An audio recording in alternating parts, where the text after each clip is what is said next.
This is Lisa from Mobile Tech Review, and this is the 2017 15-inch MacBook Pro.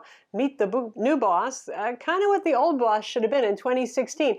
When the redesigned MacBook Pro came out in 2016, it still ran Intel Skylake when Kaby Lake 7th generation CPUs were shipping.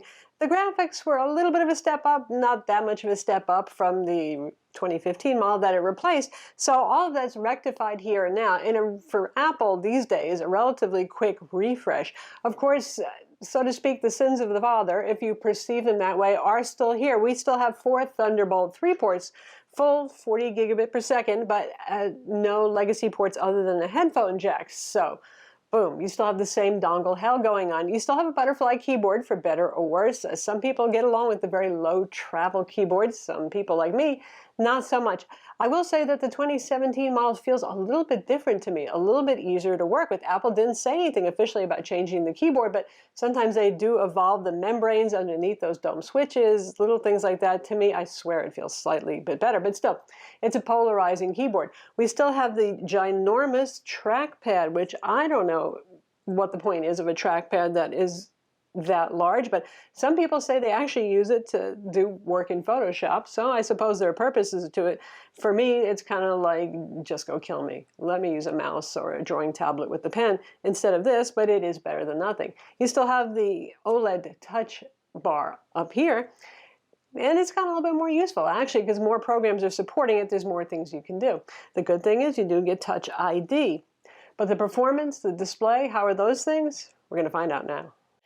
Okay, folks, this is the 2017 MacBook Pro, which looks exactly like the 2016 MacBook Pro. You have the same casing. You have the same excellent display here. The Retina display with P3 wide color gamut, 90% of Adobe RGB, high contrast, all that good stuff. You have the same battery in there. You still have the same touch bar, OLED touch bar, for better or worse. A little better because more applications are supporting it. Touch ID, excellent. So we're not going to, cover all those things again. The speakers, amazingly good, loud, full, rich, pleasant to listen to. It's a pretty machine. It's a pretty expensive machine too. It's one of the most expensive, and that's going to be an issue for many of you. This is priced beyond what a lot of people are willing to pay. $23.99 to $27.99 in the United States. More if you're in Canada, in Europe, the prices went up there. Here in Japan, I don't know why that is. So what's different? Not the RAM. It's still DDR3 low power. Apple claims that's to save battery life. Well, guess what? There's plenty of machines in Windows land using DDR4 RAM now and having great battery life, like the HP Spectre, the Dell XPS 15 1080p display model, Lenovo Yogas. So yeah, and that's what limits us to 16 gigs of RAM. For those of you who wanted 32, it can't happen because DDR3 low power is not available in that capacity. You still get really fast SSDs, 256, 512, 1 terabyte. It's your choice. Some of the fastest in the industry, PCIe, NVMe. So all that stuff's good. So what's changed here? We have Intel Kaby Lake 7th generation quad-core 45-watt CPUs, the same you get in a gaming laptop or the Dell XPS 15. And this is the CPU that was actually current when Apple released the 2016 model with Skylake. So this is what we really wanted to see, and now we're finally here. The nice thing about Kaby Lake is it gets a little bit faster. It's somewhere between 5 and 10% faster, depending on what you're doing, but it also runs cooler and consumes less power. Given that Mac is doing this thinnification thing and not giving us more battery, instead making the thing as incredibly light as it is, under 2 kilograms, 4 pounds only. Well, battery life is always important. So Kaby Lake does deliver a little bit cooler temperatures. It'll still get toasty on the bottom if you're doing Final Cut Pro 4K video editing, but if you're doing other things, not so much. Photoshop, no. And the battery life is about, in our test so far, 30 minutes longer. Well, so you're looking at, in my use, instead of getting between 7.5 and 8 hours, I'm getting between 8 and 8.5 hours with light to moderate use. So Kaby Lake pays off there. And you can see we've got a benchmark comparison screen coming up here, that there is a noticeable difference between the 2016 model, the light configured model that was selling for $27.99-ish with the mid-tier AMD GPU option and the faster Skylake CPU. And yeah, you're getting faster speeds here. That's also nice. Now, it's not fast enough that I say, oh my God, you poor person, you bought a 2016 model. Oh no, No, I mean, 10% is 10%. That's not earth-shattering. It's not time for you to sell your 2016 and get a 2017 model just for that. Now, part of that performance improvement is the Radeon Pro from AMD. Yes, sorry, still no NVIDIA, you gamers. 500 series graphics. No, it's not just rebadged 400 series graphics. Yes, it's still Polaris, AMD's Polaris architecture, but given the performance we're seeing on the range of 10% in your graphics tests too, it's more than just a new name here. You can start out with the base model with Radeon Pro 555 graphics. It has 2 gigabytes of GDDR5 VRAM inside. The more expensive tier gets you to the Radeon Pro 560 with 4 gigabytes of GDDR5 VRAM, and that's the highest that you go here. Of course, it's switchable with Intel HD 630 graphics. It's automatic switching, or you can disable it and run it on GPU all the time if that is what you feel you need. So that's a nice improvement there. Again, it's incremental, it's iterational, it's enough to make the 2015 and certainly the 2012 model seems slower. The 2015 model, not earth-shakingly slower, no. But if you had one of those 2012 models, yes, this will just walk circles around it. And for your money, you're getting something that is actually current, always important. For those of you who want to run Windows, we have boot-camped this into Windows, which means installing Windows on a separate partition, and the drivers are ready to go. Sometimes Apple doesn't have them ready at launch of the device. Minor changes architecturally here, so I think it was easier for them to get going. No problems with blowing out your speakers under Windows like we had teething pains with the 2016 Skylake model. It's all good. It performs fine. It works nice. Of course, you're going to have a clean Windows installation here because you're installing Windows yourself from scratch. You will need a Windows license key to do it. And so the touch bar really just does its main basic feature set with the escape key that we all know and love, and your volume controls, your brightness controls, just the basics up there. It doesn't switch contexts for application like it does under macOS, which is just the way things have been running since the 2016 model came out. Touch ID doesn't work under Windows. You only run dedicated graphics under Windows, so your battery life and your heat will not be as good under Windows. These are age-old stories with the Mac. The trackpad is a little annoying sometimes because it's so darn huge, and the drivers, when it comes to palm rejection, aren't quite as good as they are with macOS, and you don't get the advanced gesture features, though there are third-party utilities you can download to add some of them back.